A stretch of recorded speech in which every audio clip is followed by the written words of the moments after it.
Hello once again, everyone. Original Blood Ice back, and it's time for my review of Yoshi's Woolly World. Since I've completed it, I'm going to keep this brief because I still have not yet dove in to Xenoblade Chronicles X. So, we're going to keep this super speedy and quick.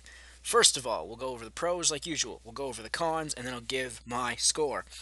So, my feelings, first of all, for this game faltered, have bounced back and forth from left to right, forward to backward to up to down, all over the place as my playthrough of Yoshi's Woolly World was happening.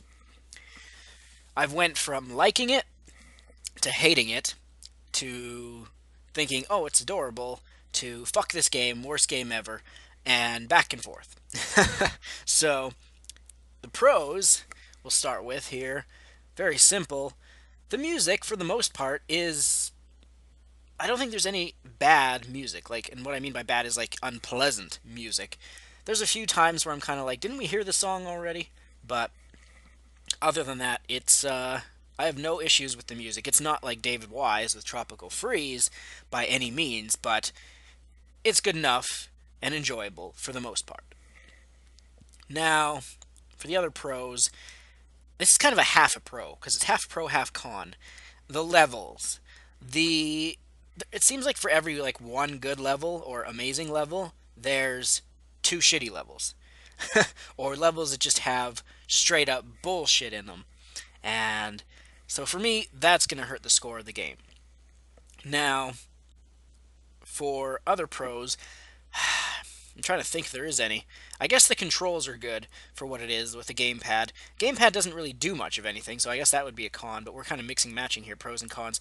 But either way, oh, I guess the art style. How could I miss that? That's such an obvious pro. The yarn, it looks good, it works, it's, fun, adorable. Definitely a pro.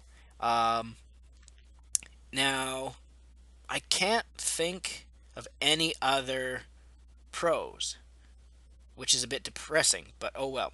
So let's get into some cons. First of all, the bullshit levels and/or bullshit parts of the game.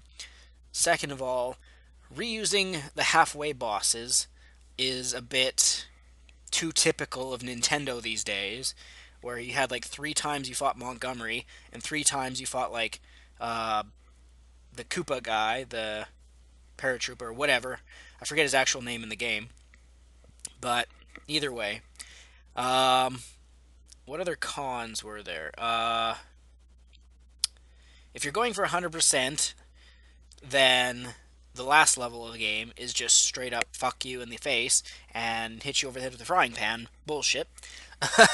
Other than that, I feel like there was one other con, and now I'm forgetting what it is. Uh, I don't remember. Anyway, that's basically all I can summarize with Yoshi's Woolly World. It's a good game in the end, but it's not a great game. It's no Captain Toad, really. Basically, I put it in the same vein as Kirby and the Rainbow Curse, where if there's a drought for Wii U games, which there probably will be at some point, and you're thinking, I would like a new Wii U game to play, then maybe this game is for you. Maybe this is what you need to fill the gap, because it's definitely a good gap filler.